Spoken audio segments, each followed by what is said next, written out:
Identifikasi 13 orang tewas dan apakah ada korban luka terkait dengan kejadian ini? Kita akan bergabung dengan Direktur RSUD Pamengpek, Dr. Lulu Fahrizah Balkis. Selamat sore, Dr. Lulu. Selamat sore.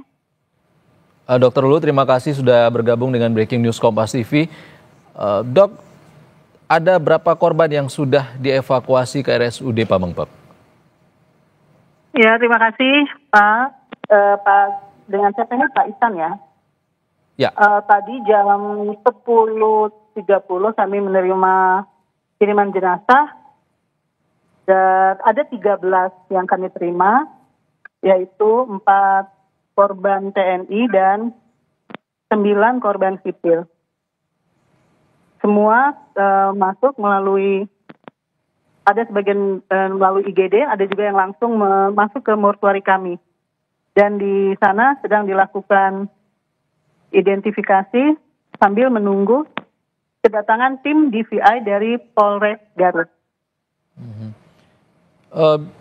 Dokter Lulu, untuk warga sipil apakah sudah diambil oleh pihak keluarga atau seperti apa? Apa masih dalam proses identifikasi di rumah sakit? Terima kasih. Sampai saat ini masih berada di ruang mortuari kami. 9 warga sipil yang ada di sana masih dalam kantong-kantong jenazah. Oke, Dokter Lulu, ada 14 korban tewas dan penyebabnya adalah ledakan pemusnahan amunisi militer. Ini kondisi para korban, apakah ada kesulitan dalam proses identifikasinya, Dokter Lulu? Ya, terima kasih.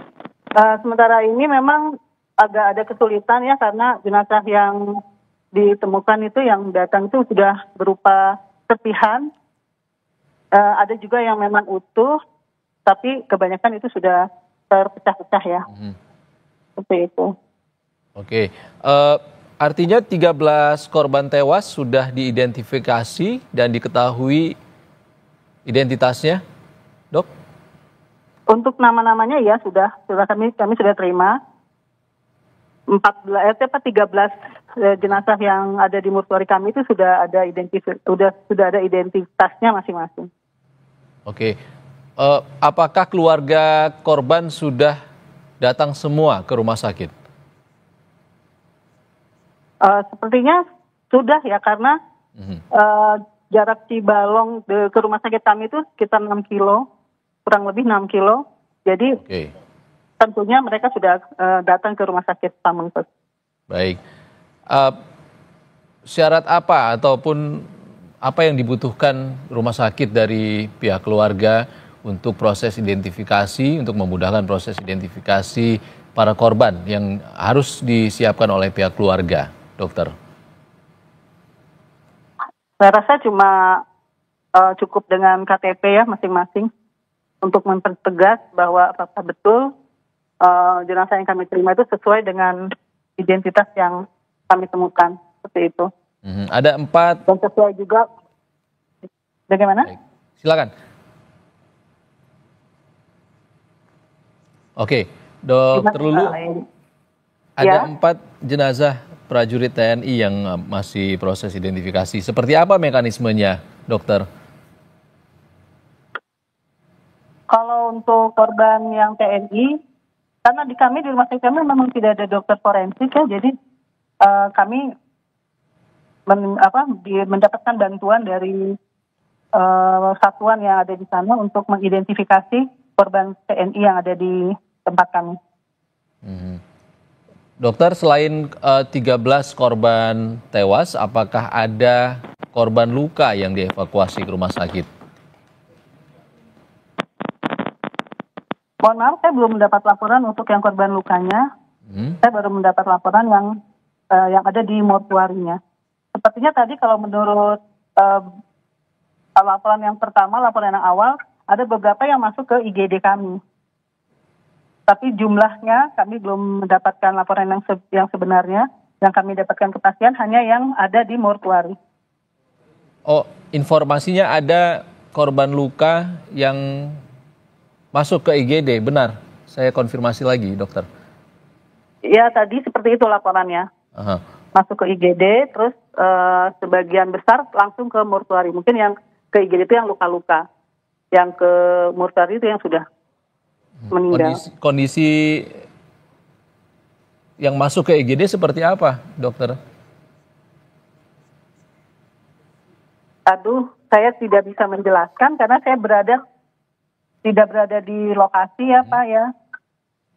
Oke.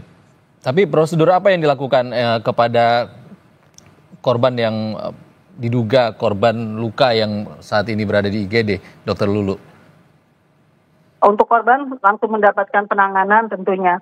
Kita tidak meminta syarat apapun terlebih dahulu, ditindaklanjuti dulu untuk penanganan luka-lukanya. Setelah itu baru kami ada tindak lanjut yang selanjutnya. Untuk jumlahnya belum diketahui ya? Belum, mohon maaf kami belum mendapatkan laporan yang luka-luka. Kalau untuk 13 korban tewas sendiri saat ini seperti apa prosedur yang dilakukan, dokter? Tentunya kami tadi menjemputkan dengan ambulans. Setelah itu kita masukkan ke dalam kantong jenazah dan setelah itu masing-masing jenazah berada di dalam kantongnya dan akan dievakuasi satu persatu oleh tim yang dari Garut ya. Jarak antara Rumah Sakit Umum Daerah Pamengpeuk dan lokasi kejadian ini seberapa jauh, dokter? Sekitar kurang lebih 6 kilo ya dari rumah sakit kami ke Cibalong itu.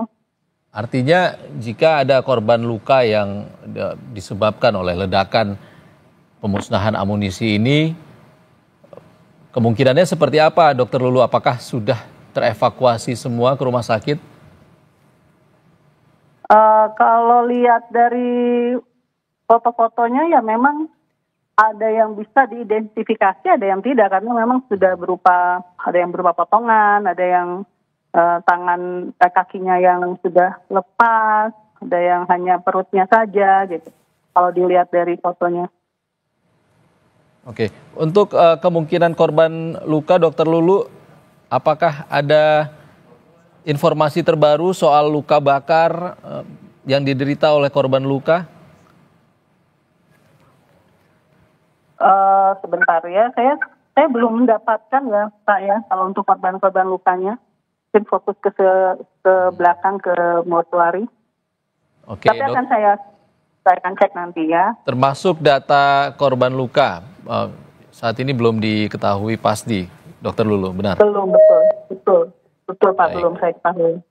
Baik, kami nanti akan tanya-tanya lagi. Terima kasih Dokter Lulu Farizah Balkis, Direktur Rumah Sakit Umum Daerah Pamengpeuk, Garut, Jawa Barat, sudah berbagi informasi bersama kami di Kompas TV. Terima kasih Dokter Lulu. Saudara Direktur Rumah Sakit Umum Daerah Pamengpeuk, Kabupaten